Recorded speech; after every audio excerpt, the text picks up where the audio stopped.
Yeah, my name is Jeff Walden. I'm the owner of Crescendo. She's a Beneteau First 36.7, and we're out of Bradenton Yacht Club. I think this is probably our third time doing the Turkey Run, and we've also done their summer sailboats event several times. What is it about a regatta and the way that these regattas are run that keeps bringing you back?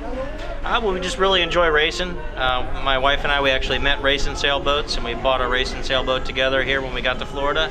And our friends and us, we just really enjoy getting out and matching ourselves against other vessels. And we're good friends with a lot of the people who are in the fleet around here, and just really enjoy getting out and getting on the water and spending a day trying to go faster than the next guy.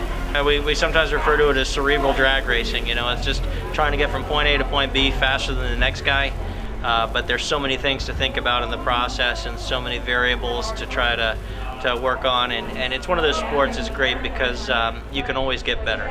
So you're always learning, and that's what makes it so much fun. It's just a real mental sport. You know, on a race like this on the Manatee River, you know, you're in a river setting, so there's a couple things that come into that. You got a lot of issues related to tide. You know, it's a tidal river. You got a current coming down river. You got tides coming in and out on the river. You know, there's the cut that you have down by Sneed Island that's part of this course as well. And then also you get a lot of wind shifts that come from the effect of the land. You know, particularly on a day like today, you know, you had breeze with a lot of north in it, so it was coming across the course. But the buildings and the trees and the cuts on shore, you know, major shifts out there, 15, 20 degree shifts. And so you spend a lot of time trying to position yourself based upon the shifts you expect to get, based upon what you think the current's going to do, and to try to get yourself in a position to take an advantage of what you think's going to happen with those. You know, and it's really about, you know, positioning yourself relative to the other guy so that when that change in the conditions comes through, you can benefit from it and make up a few boat lengths. And that's the thing about these reverse handicap races like this. You know, the slow boats start first, and the fast boats like us, we got to find a way to get past them all. And so you spend a lot of time looking at strategies to get past guys, and it makes it a lot of fun. You spend a lot of time working on boat-to-boat tactics. So the water's a little flatter, it's a little calmer.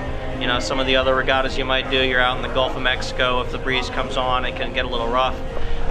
You know, the other thing is just, you know, it's a nice venue. It's a pretty spot. They always do a nice job here with the restaurant. Good food, you know, nice price on the drinks. Always have a good time here. Well, hi, I'm Peter Wormwood. I sail a 27-foot catamaran called Deuce Coupe.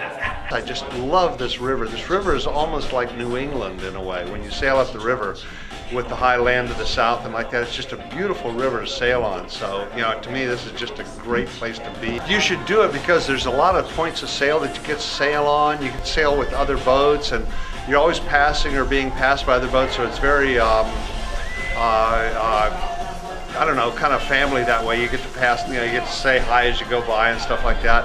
Plus, racing kind of pushes you to sail your boat better, and so you learn more about your boat. And so it's like it just is a way to kind of, you know, force you to learn to sail your boat better. So that's what aspects do you think it teaches you Well, I think it teaches you to notice how the sails are trimmed and be comfortable with readjusting them as necessary. It makes you pay attention to navigation, you know, and you know, keeping from hitting the many sandbars that are in the river.